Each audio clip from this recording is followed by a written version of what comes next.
जय हिंद दोस्तों। आज इस वीडियो में हम बात करने वाले हैं कि अगर आप 10th में थे और फर्स्ट ईयर में जाने वाले हैं तो आप फर्स्ट ईयर में कौन सा स्ट्रीम लें, मैथ लें या बायोलॉजी लें या कॉमर्स लें, कौन सा स्ट्रीम चुनें जिससे आपको फ्यूचर में अच्छी जॉब मिल सके, एक अच्छी हाई सैलरी जॉब मिल सके। आज इस वीडियो में हम बात करने वाले हैं। हम बात करेंगे कि आपको अच्छी सैलरी वाली जॉब कौन सी हो सकती है और साथ में ये भी बात करेंगे कि आपके लिए मैथ अच्छी है या बायोलॉजी अच्छी है या कॉमर्स अच्छी है। विद रीज़न हम बात करेंगे, रीज़न के साथ बात करेंगे कि आपके लिए मैथ अच्छी है तो क्यों अच्छी है, बायोलॉजी अच्छी है तो क्यों अच्छी है। आइए पहले हम बात कर लेते हैं कि अगर आप मैथ लेते हैं तो किस किस स्ट्रीम के लिए आप किस जॉब के लिए आप अप्लीकेबल हैं, किस फील्ड में आप जा सकते हैं। ठीक है, अगर आप मैथ लेते हैं, ठीक है, अगर आप मैथ लेते हैं तो क्या बन सकते हैं आप। देखो, जो मैक्सिमम स्टूडेंट होते हैं जो मैथ लेते हैं तो मैथ लेने का सबसे बड़ा रीज़न यही होता है कि उनको इंजीनियर बनना है। अगर आप इंजीनियर बनने की सोच रहे हैं तो मैथ ज़रूर लीजिए। ठीक है, अगर आप मैथ लेते हैं तो क्या बन सकते हैं, एक इंजीनियर बन सकते हैं। क्या बन सकते हैं, इंजीनियर बन सकते हैं। और इंजीनियर बनने में क्या कहता है, किस फील्ड में जा सकते हैं। इंजीनियर के लिए बनने के लिए आपको हर साल जो लाखों स्टूडेंट एग्ज़ाम देते हैं वो होता है आईआईटी का। जो आईआईटी का एग्ज़ाम होता है बेसिकली लाखों स्टूडेंट देते हैं और आईआईटी एक बड़े लेवल पर इंजीनियर बनाती है। ठीक है, आईआईटी कॉलेज होता है। और दूसरी बात क्या है, आईआईटी आप दे सकते हैं अगर आप इंटर में 75% मार्क्स लाते हैं, यानी 75% मार्क्स लाते हैं इंटर में, तभी आप आईआईटी बन सकते हैं। अगर आप मैथ के साथ हैं आईआईटी कॉलेज मिल सकता है। दूसरी बात, अगर आपके पास बायोलॉजी है, क्या है, अगर आपके पास बायोलॉजी है, अगर आपके पास बायोलॉजी है तो क्या कर सकते हैं। देखो, अगर आपके पास 10th में, अगर आपको फर्स्ट ईयर में बायोलॉजी है तो बेसिकली क्या है, बायोलॉजी जो होती है वो मेडिकल फील्ड के लिए होती है, इसलिए मेडिकल फील्ड के लिए होती है। तो बायोलॉजी में सबसे अच्छा जो ऑप्शन होता है वो डॉक्टर बनने का होता है। क्या बनने का होता है, डॉक्टर। ठीक है, डॉक्टर बनने का होता है। और डॉक्टर बनने क्या होता है, तो डॉक्टर कैसे बनते हैं, इसके लिए हर साल लाखों बच्चों, करोड़ों बच्चे एग्ज़ाम देते हैं। वो होता है नीट का। किसका एग्ज़ाम होता है, नीट का एग्ज़ाम होता है। तो नीट का एग्ज़ाम देकर आपको एक अच्छे डॉक्टर बन सकते हैं। ठीक है, अगर आपके पास बायोलॉजी है फर्स्ट ईयर इंटर में या फर्स्ट ईयर में। ठीक है, अगर आप बायोलॉजी लेते हैं तो। अगर आप कॉमर्स लेते हैं, देखो कॉमर्स जो है बेसिकली क्या है, बैंकिंग लाइन के लिए जानी जाती है। अगर कहीं पर भी बैंकिंग का काम है तो आपके पास कॉमर्स होनी बहुत ज़रूरी है। अगर आपके पास कॉमर्स है तो आप किस फील्ड में जा सकते हैं, बैंकिंग लाइन में जा सकते हैं। किस फील्ड में, बैंकिंग लाइन में जा सकते हैं। बैंक वगैरह का सारा जो काम होता है वो कॉमर्स के फील्ड में होता है। तो क्या है, अगर आप मैथ है, अगर आप इंजीनियर बनेंगे तो मैथ, अगर आप डॉक्टर की फील्ड में जाना चाहते हैं, मेडिकल फील्ड में जाते हैं तो बायोलॉजी, अगर आप बैंकिंग लाइन में जाते हैं तो कॉमर्स। ठीक है, एक तो हमारा ऑप्शन हो गया कि आईआईटी का, इधर हो गया नीट का, इधर कौन सा हो गया, इधर आप बन सकते हैं सीए। सीए क्या होता है, सीए होता है बेसिकली एक चार्टेड अकाउंटेंट होता है जो क्या करता है, जो लेखा वगैरह होता है। जैसे कि मुनीम होता है, मुनीम का जो बड़े लेवल का है मुनीम होता है, जैसे कि जो दुकानों में जो मुनीम बैठता है बड़ी बड़ी दुकानों में, कंपनियों में, उसके जो बड़े लेवल का होता है उसे बोलते हैं चार्टेड अकाउंटेंट। क्या बोलते हैं, चार्टेड अकाउंटेंट, सीए। ठीक है, अब क्या है, दूसरा ऑप्शन क्या हो जाएगा, दूसरा ऑप्शन हमारा हो जाएगा, एक होता है आईआईटी कॉलेज, एक होता है एनआईटी कॉलेज। क्या कॉलेज होता है, एनआईटी कॉलेज बेसिकली ये भी इंजीनियर बनाता है, लेकिन ये क्या है, आईआईटी से थोड़े छोटे लेवल का एग्ज़ाम होता है। और जैसे एनआईटी बेसिकली एग्ज़ाम एक ही होता है, लेकिन एनआईटी कॉलेज मिलता है। अगर कुछ स्टूडेंट को आईआईटी कॉलेज नहीं मिल पाता है तो उन्हें एनआईटी कॉलेज मिलता है। ये भी क्या है, इंजीनियर की फील्ड में होता है, इंजीनियर कॉलेज होता है। ठीक है, ये नीट क्या है, ये बायोलॉजी ये डॉक्टर की फील्ड में होता है। और इसमें क्या हो जाता है, इसमें होता है एक एनडीए का एग्ज़ाम। देखो एग्ज़ाम तो बहुत सारे होते हैं, लेकिन हम वही एग्ज़ाम बताएंगे जो बेसिकली क्या है, बहुत ज़्यादा इंपॉर्टेंट हैं, बहुत ज़्यादा लाखों स्टूडेंट, करोड़ स्टूडेंट करते हैं और बहुत ज़्यादा फेमस हैं, बहुत ज़्यादा पॉपुलर हैं। और छोटे छोटे कुछ एग्ज़ाम होते हैं जो आप लोग सर्च कर लेना, लेकिन जो मेन है, जो ज़रूरी है, वो आप लोगों को सारे एग्ज़ाम हम बताएंगे, सारे स्टेप बताएंगे कि किन किन फील्डों में आप अप्लीकेबल हो सकते हैं अगर आप कौन से स्ट्रीम लेते हैं तो। एनडीए का एग्ज़ाम होता है, अगर एनडीए का एग्ज़ाम आप देना चाहते हैं तो आपके पास मैथ होनी चाहिए। अच्छा, एनडीए का एग्ज़ाम क्या बायोलॉजी के साथ नहीं दे सकते हैं, दे सकते हैं। कैसे दे सकते हैं, अगर आपके पास क्या है, बायोलॉजी है तो आप केवल एनडीए का एग्ज़ाम दे सकते हैं, लेकिन कॉमर्स के साथ नहीं दे सकते हैं। ठीक है, लेकिन एनडीए का एग्ज़ाम देकर आप केवल किस में जा सकते हैं, सेना में जा सकते हैं। किस में जा सकते हैं, सेना में। ठीक है, अगर आप एनडीए का एग्ज़ाम देते हैं मैथ के साथ तो आप जा सकते हैं नेवी में, वायुसेना में।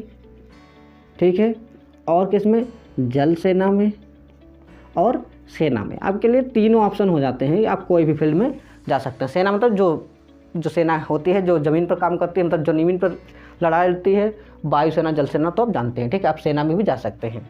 तो इसके लिए तीनों ऑप्शन है। अगर आपके पास मैथ है, अगर बायोलॉजी है तो आप बायोलॉजी के साथ केवल सेना में ही जा सकते हैं, वायुसेना, जल सेना में नहीं जा सकते हैं, ठीक है।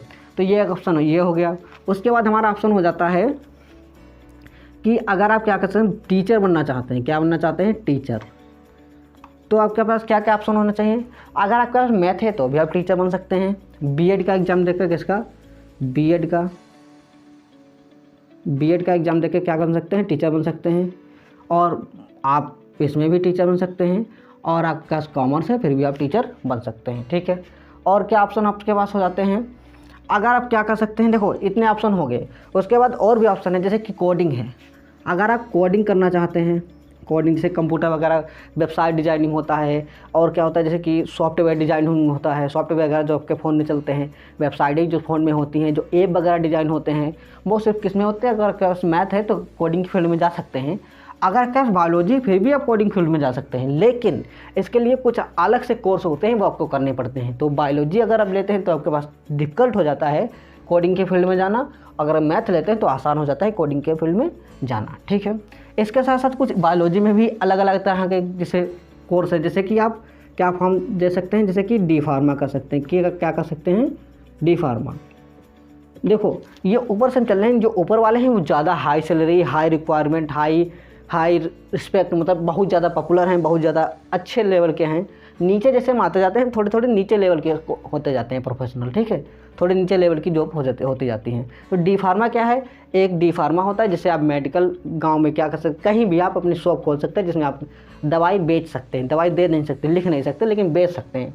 उसमें क्या होता है? डी फार्मा बोलते हैं, जो कि अगर आपके पास बायोलॉजी है तो आप कर सकते हैं, ठीक है। और वगैरह नर्सिंग वगैरह होता है, बहुत सारे ऑप्शन होते हैं इसमें भी, लेकिन जो मेन है आपको बता देते हैं, ठीक है। और हो गया इसमें क्या है? इसमें सीए बन सकते हैं, एमबीए कर सकते हैं। एमबीए बेसिकली 2 साल का कोर्स होता है। कितने साल का होता है? 2 साल का होता है। तो आप इसमें एमबीए कर सकते हैं अगर आपके पास कॉमर्स है तो, ठीक है। सीए बन सकते हैं, एमबीए कर सकते हैं। और बहुत सारे ऑप्शन होते हैं। अगर आपके पास मैथ है तो आप क्या कर सकते हैं? आप बहुत सारे गवर्नमेंट जॉब, जैसे कि गवर्नमेंट को जॉब की, देखिए आपको रेलवे में जाना है तो आप इसके साथ मैथ के साथ भी जा सकते हैं, बायोलॉजी के साथ जा सकते हैं, और कॉमर्स के साथ जा सकते हैं। इनके पास जा सकते हैं, कोई दिक्कत नहीं कि आपको कोई स्ट्रीम होनी चाहिए। जहाँ आपको पुलिस बनना है, जहाँ दरोगा बनना है, जहाँ आपको क्या बनना है, सबसे जो कोई भी आपको, जैसे कि जहाँ आपको आईएएस बनना है। आईएएस क्या होता है? जहाँ आपको आईएएस बनना है। अगर आपको आईएएस बनना है, हम यहाँ पर लिखते हैं, क्या लिखते हैं? यहाँ पर लिखते हैं।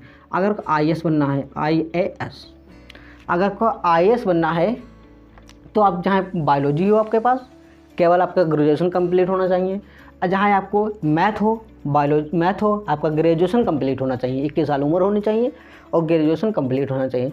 जहाँ आपके पास कॉमर्स हो तब भी आप आईएएस बन सकते हैं, ठीक है। केवल आपकी 21 साल उम्र होनी चाहिए और आईएएस का जो एग्ज़ाम होता है वो पास करना होता है। और तीनों स्ट्रीम में कोई भी आपके पास हो, ग्रेजुएशन क्वालिफिकेशन होनी चाहिए। तो बेसिकली डिपेंड ये करता है कि अगर आप मैथ लेते हैं तो आप बेसिकली क्या है, केवल आप आईआईटी, ये जो इसमें है एनआईटी है ये, और एनडीए में केवल सेना जो है, वायुसेना, जल सेना, तीनों का ऑप्शन ओपन होते हैं। इसमें केवल एक ही ओपन होता है। और बेसिकली क्या है, कोडिंग का फील्ड का ऑप्शन ओपन होता है। और इसमें केवल नीट जो है मेडिकल फील्ड में, अगर जितनी भी मेडिकल फील्ड की जॉब हैं उसमें अगर आपके पास बायोलॉजी तभी आप कर सकते हैं। जैसे नीट हो गया, डी फार्मा हो गया, एक होता है बी फार्मा होता है। क्या होता है? एक होता है हमारा बी फार्मा होता है, ठीक है। एक बी फार्मा होता है, एक फार्मेसी होती है, ठीक है। ये सारी जॉबें जो होती हैं, अगर जितनी भी मेडिकल के फील्ड में हैं वो सब क्या है, बायोलॉजी होती है तभी हो सकती हैं, ठीक है। ये हो गए बेसिकली कुछ इंपॉर्टेंट जॉबें। और जितनी गवर्नमेंट फॉर्म पढ़ते हैं वो सारे, कोई भी आपके पास स्ट्रीम हो, जहाँ मैथ हो, जैसे आपको लेखपाल बनना है तो जहाँ आपके पास मैथ हो, जहाँ बायोलॉजी हो, जहाँ कॉमर्स हो, अब केवल आपका ग्रेजुएशन कंप्लीट होना चाहिए और फॉर्म भर सकते हैं, ठीक है। तो ऐसे कुछ जॉबें होती हैं। लेकिन अब हम बात करने वाले हैं कि आपके लिए, अगर आप और भी जानकारी लेना चाहते हैं कि किस फील्ड में, जैसे आपके पास कोई अदर ऑप्शन है, कुछ आप अदर बनना चाहते हैं, आप सर्च कर सकते हैं गूगल वगैरह पे कि मैं ये बनना चाहता हूँ कि तो किस स्ट्रीम से अच्छा होगा, तो जानकारी ले सकते हैं। बेसिकली जो मेन इंपॉर्टेंट है वो सारी मैंने बता दी हैं, ठीक है। अब हम बात करते हैं कि आपके लिए बेहतर क्या है। बेसिकली क्या है, एक और एग्ज़ाम होता है बीटेक। आप बीटेक कर सकते हैं, क्या कर सकते हैं, बीटेक। बीटेक कर सकते हैं। ठीक है, मैं यहाँ लिख देता हूँ या इसे मिटा देता हूँ, ठीक है, कोडिंग को। तो बीटेक कर सकते हैं। तो अगर आप बीटेक कर सकते हैं तो एक अच्छे किसी भी कंपनी वगैरह में आप एक अच्छी जॉब कर सकते हैं, चाहे आप मैथ के साथ हों, चाहे आप क्या हों, बायोलॉजी के साथ हों, आप कॉमर्स के साथ भी बीटेक कर सकते हैं। बेसिकली कॉमर्स के साथ भी बीटेक कर सकते हैं, तीनों के साथ में आप बीटेक कर सकते हैं, जब बीटेक मैथ, चाहे बायोलॉजी, चाहे कॉमर्स के साथ में। बीटेक क्या है, एक 4 साल की डिग्री होती है जिसे आप करके एक अच्छी जॉब प्राप्त कर सकते हैं। अब हम बात करेंगे कि आपके लिए बेहतर क्या है और आपके लिए क्या होना चाहिए कि आप कौन सा लें, मैथ लें या बायोलॉजी लें। देखो किस फोकस पे किस बात करनी चाहिए कि मैथ कैसे अच्छी है आपके लिए, बायोलॉजी कैसे अच्छी है। बेसिकली जो ये होता है कि सबसे पहली बात तो ये है कि आपको नॉलेज किस फील्ड में है, सबसे मेन बात यही। अगर आपको मैथ पसंद है पढ़ना, मैथ में अच्छा नॉलेज है, मैथ में अच्छी पकड़ है, तो आप मैथ के फील्ड में जाएं। लेकिन पहले हम बात कर लेते हैं किन किन स्टेप पे होना चाहिए। ठीक है, क्या स्टेप होना चाहिए जो आपको मजबूर करते हैं कि मैथ लें या बायोलॉजी लें। अब हम बात करने वाले हैं कि आपके लिए कौन सा स्ट्रीम बेस्ट होगा, कि आप मैथ लें या बायोलॉजी लें या कॉमर्स लें, किस फील्ड में जाएं, कौन सा स्ट्रीम चुनें ताकि आप एक अच्छा करियर चुन सकें, आप अच्छी एक जॉब पा सकें। पहले हम बात करने वाले हैं कि आप किस बात को नोटिस करते हुए एक किस फील्ड में जाएं। देखो आप कोई भी फील्ड में जाएं, देखो इस चीज़ को मत देखें कि आप अच्छी सैलरी पाना चाहते हैं। अच्छी सैलरी हर फील्ड में है, चाहे आप मैथ में लें या मैथ के साथ इंजीनियर बने, बायोलॉजी के साथ डॉक्टर बने, या कॉमर्स के साथ बैंकिंग लाइन में जाएँ, सीए बने या एमबीए करें, कुछ भी करें। लेकिन सबसे बड़ी बात है कि आपको नॉलेज किस फील्ड में है, क्या आपको लगाव किस फील्ड में है। अगर किसी फील्ड में लगाव होता है, किसी फील्ड में नॉलेज अच्छी होती है, तो फिर रास्ते आसान हो जाते हैं। जैसे कि अगर आप मैथ लेते हैं और आपको डॉक्टर फील्ड में ज़्यादा लगाव है तो आप फिर टफ हो जाएगा। आपको डॉक्टर फील्ड में नॉलेज है तो मैथ के साथ ना जाएं, बायोलॉजी के साथ जाएं। बेसिकली मेरा कहने का यही मतलब है कि अगर आप मैथ के साथ लगाव है और तो आप मैथ ही लें फर्स्ट ईयर में। ऐसा नहीं आपको मैथ नहीं आती, मैथ बिल्कुल समझ में नहीं आती तो आप फर्स्ट ईयर में लेते हैं, उसके बाद अगर आप इंटरेस्ट के साथ बायोलॉजी पढ़ सकते हैं तो मैथ क्यों लें। अगर आप बायोलॉजी में जाएं, बायोलॉजी में भी अच्छी सैलरी है, अच्छी चीज़ें हैं, अच्छी सुविधाएं हैं, डॉक्टर बनेंगे, अच्छी इज्जत है, सब कुछ तो है, तो फिर मैथ के साथ क्यों जाएं, बायोलॉजी के साथ जाएं ताकि आपके पास बायोलॉजी में अच्छी नॉलेज है, अच्छा लगाव है और चीज़ें आसान होती चली जाएंगी। ऐसा नहीं है कि लोग कह दें कि मैथ नहीं ले रहे तो कि आप कमज़ोर हो गए, ऐसा तो नहीं होता है। सारी चीज़ें अच्छी हैं, कॉमर्स भी अच्छी है। ऐसा नहीं है कि कॉमर्स में बैंकिंग लाइन में देखो कितनी सैलरी है, सब कुछ है, अच्छी रिस्पेक्ट है, सब कुछ है।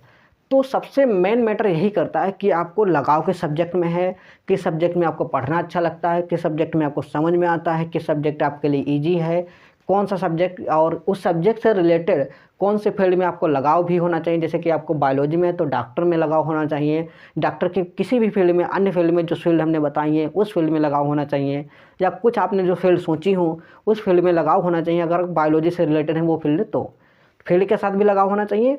और सबसे सब्जेक्ट, सबसे मेन फोकस यही है कि आपको सब्जेक्ट के साथ लगाव होना चाहिए।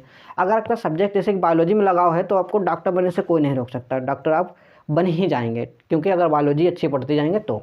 अगर आपका मैथ के साथ लगाव है तो आपको इंजीनियर बनने से कोई नहीं रोक सकता, ठीक है। तो आप मैथ चूज करें।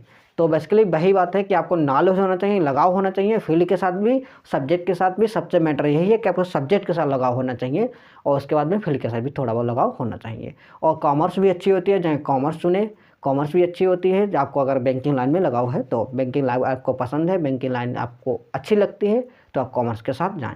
कोई भी सब्जेक्ट टफ या आसान नहीं होता है, सबसे मैटर यही करता है कि आपको समझ में आता है, आपको लगाव है। इसीलिए आपको सब्जेक्ट बहुत टफ नहीं है, आपके लिए ईजी है। और जिसके आपको लगाव नहीं है, जिससे आपको समझ में नहीं आता, क्योंकि वो सब्जेक्ट आपके लगाव से अलग है, इसीलिए आपको टफ लगता है।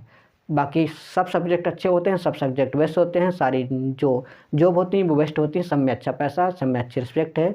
तो कोई भी सब्जेक्ट चुने, कोई भी जॉब चुने, बेसिकली यही ध्यान रखें आपको नॉलेज होना चाहिए, तो कोई भी अच्छी स्ट्रीम चुन सकते हैं। जय हिंद, मिलते हैं नेक्स्ट वीडियो में। जय हिंद।